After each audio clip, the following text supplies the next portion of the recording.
Hi, it's Cathy from inkingitupwithcathy.com, and I am back with a tutorial on how to make this really cool card. I want to thank Rosellen Eastman for the inspiration for this card. She made this card using this in Expressions in Ink DSP, and I loved it. And I just made a couple of little changes from the card that she did, and I wanted to show you how to do that. So this card opens up like this, and there's all of this. Isn't that gorgeous? I just love that. So let me show you how to create this card. What I'll be using today is, let's see, shaded spruce. And this piece measures 5.5 by 10.5, and we'll get to cutting that and scoring it in just a minute. You're going to need a piece of the Just Jade, and this needs to be 3¼ inches by 3¼ inches so that you can die cut out this this from the Encircled in Beauty dies. And then for the stamps, I am using the Forever Blossoms for the sentiment and the hand pen petals. These sentiments here are from the Forever Blossoms, and this is from the hand penned petals. I'm using Memento Black ink. Let me pull the inks out for you. I'm using Memento Tuxedo Black ink. I'm using Polished Pink, Pale Papaya, and Shaded Spruce. Now you can substitute anything you'd like. Just try and coordinate with whatever DSP that you're wanting to use. Set those aside. And finally, I am decorating with the Genial Gems.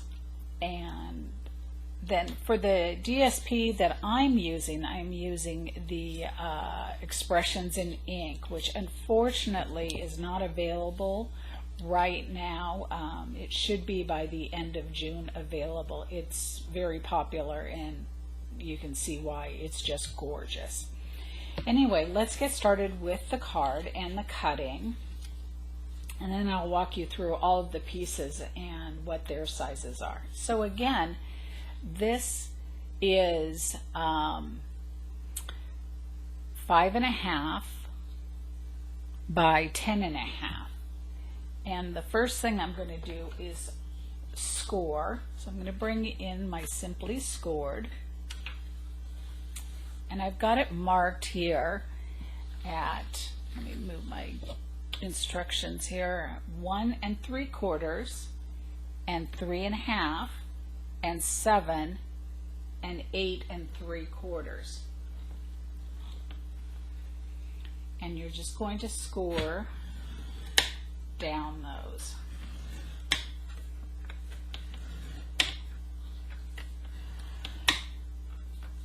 Okay.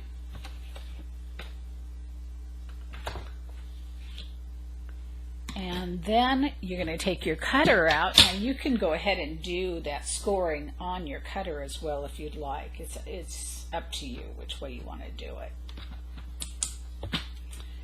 So let's see, we'll do it up here so that it's easier for you to read and see.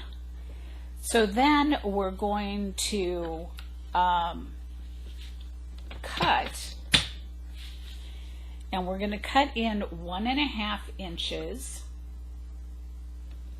from the side, and we're only going to cut from this top score line.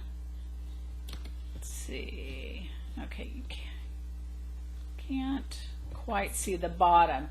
I'll move it down so until you can for a minute, to this bottom score line. So you're not going to do the bottom 1.5 inches or the top 1.5 inches, and that is at 1.5 inches. So I'm going to go ahead and score up to that, and then down to the other score line. And then I'm going to move this over to 4 inches and repeat that.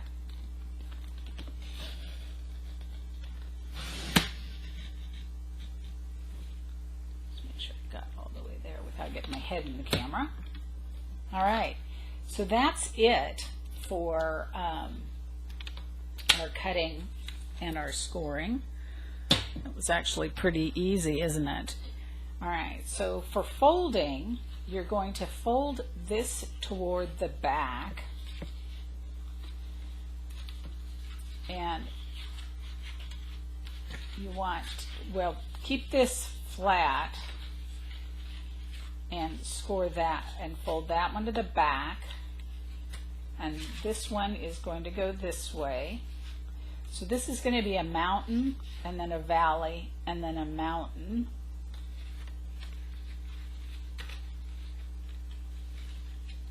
Okay, just like that.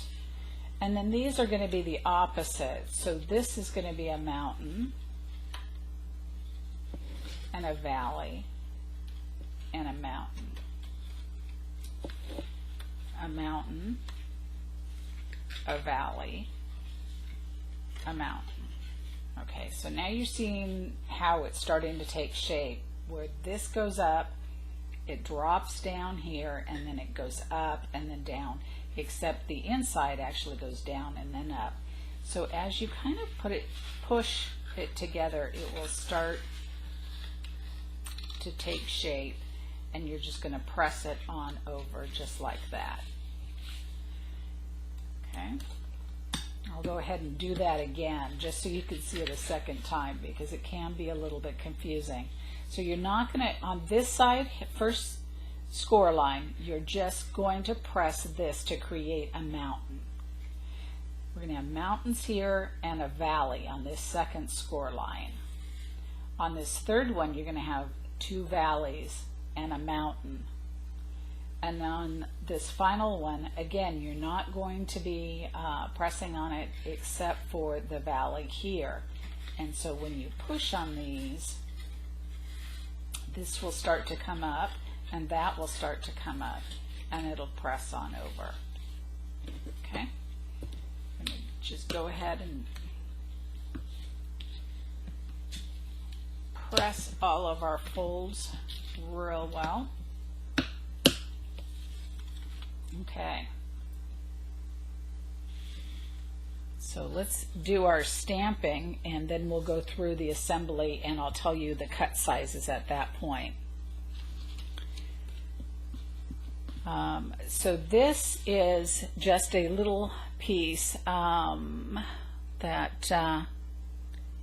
let's see, is about 2 inches by 2 inches. Mine's not quite square, but all you're wanting to do here is stamp the Always and Forever in shaded spruce.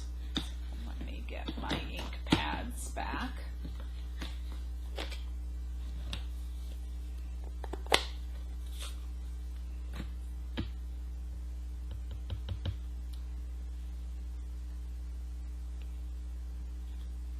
Just like that. And that is the only die cutting that we're going to be doing, because I already die cut this ahead of time. So this is using, I'm going to use the little embossing and die cutting machine. If you haven't tried this out, it is awesome. It's great for on your desktop because it's so small. You don't have that big one in your way. I really like it. So we're going to go ahead and put this down. You do have to have it used with smaller pieces, but a lot of times I'm working with the smaller dies, and this works great. So I'm going to put my circle, and let's see, that circle is measuring in at 1 3/4 inches, and it's from the Layering Circles dies. Send that on through just like that. So let's close him up and get him out of the way.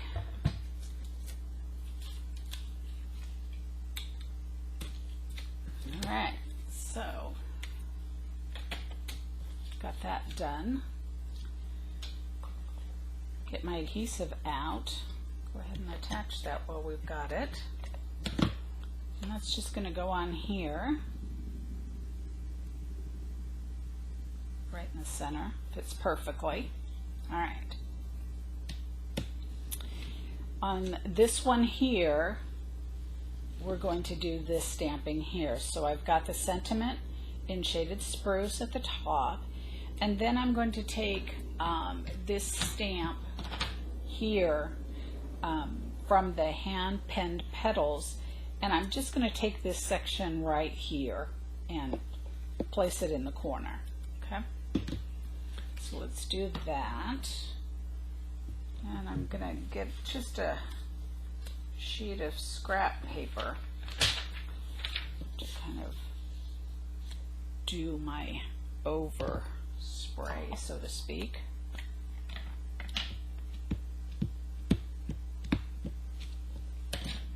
Ink that up with my memento. And the reason I chose that is I wanted to have a little bit of the black. Oh, I'm sorry, a little bit of the black.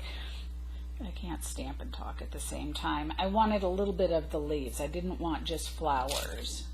And this one was a little too big. So that's why I chose that corner.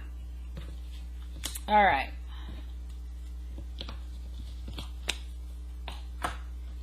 So then I'll get my sentiment out, the shaded spruce.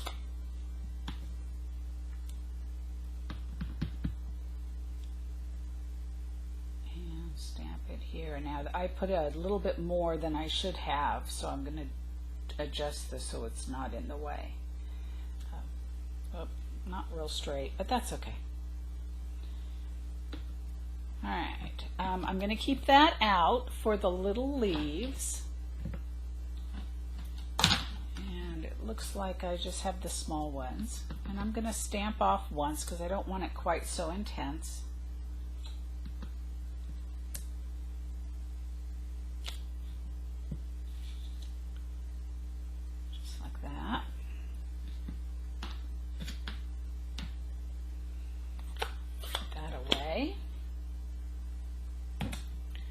And then with the polished pink, I'm going to take, so I've got these three. This is the one with the two little flowers. This is the smallest, this is the medium, and here's the largest, which is for this one. So we'll use each of these. And again, I'm going to stamp off once. Now, these do not match up perfectly, so you just kind of guess what looks the best to you. It's always such a challenge to me. But once it gets on there, it looks nice no matter what. Alright, so that one's too big.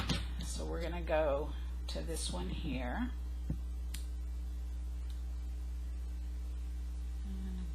Guess where we're going to have it, and then finally this one here for that one. Now here I don't have much ink, so I can just go ahead and use this again and fill it in a bit. Maybe that's too light, so I'll just go again. And I think with this one I'll do the same, and I don't care if I start to get light and dark. It actually makes it a little more interesting. So you start to see that there is light and dark, and then even you can fill in just by inking up a little bit and then tapping into sections, and it still looks really good. So just play around with it and see what you like. And then these little two flowers are going to go with the pale papaya.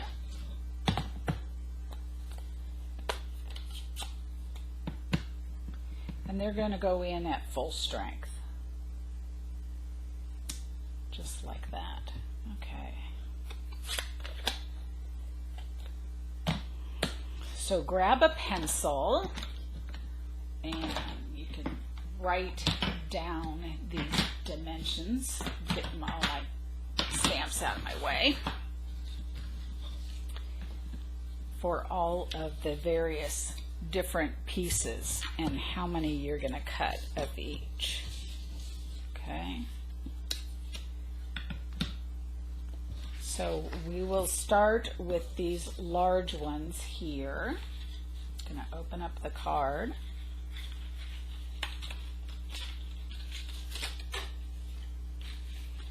And these are going to go on either end here. And I've got 2 of those. And I will call them pattern A. And pattern A, you want to discern which direction you want them and which side you want them and all that. And they are going to be 1.5 inches by 5 1/4. So 1.5 by 5 1/4. And they're going to glue down just right there and right there. Okay. And then for pattern B, you're going to cut 4 of them, and those are these right here. And they are going, again, are 1 1/4 by 1 1/2, and they're going to go in each of these 4 corners. Now, if you don't like them, you can go to the other pattern on the other side as well. Okay, pattern C is these ones here, and they are going to be 1 1/4 by 3 1/4. Okay, so we are going to put this one and this one here. And then the sentiment will go in the middle here that we stamped. And our final one will be, let's see, this is D, pattern D, and these are 1 1/2 by 2 1/4. And those go right here and right here. And then the final thing is this always and forever is going to center on this score line. So when you place your dimensionals, you want to only put them on this left side, and they'll stick down right there like that. And that's how your card will go. So let me bring the secured one in. Now this one does have a different DSP here, but I didn't have enough of it for the class that I was preparing for, so that's a little bit of a difference. And then I took the Genial Gems, and I took the cream colored ones here, and I put a large one here and a small one here. And that's how I created this card. Now this one has folded several times, and so it does fold in different directions. So you can do it so the pink shows on either side, but I kind of like dropping that one to go fold the other direction. And whoop, that time didn't work. Get it to do what I want it to do. There we go. And that way the green is here and the pink is there, so it gives a little bit of a variation. So play with the folds and you can get it to look differently. My only caution is to make sure that your sentiment doesn't show up over here, because when you fold it, you don't want words sticking out from behind this. So that's why we have the stamped pattern there. So I hope you like that card, and join me again for another creation on inkingitupwithcathy.com.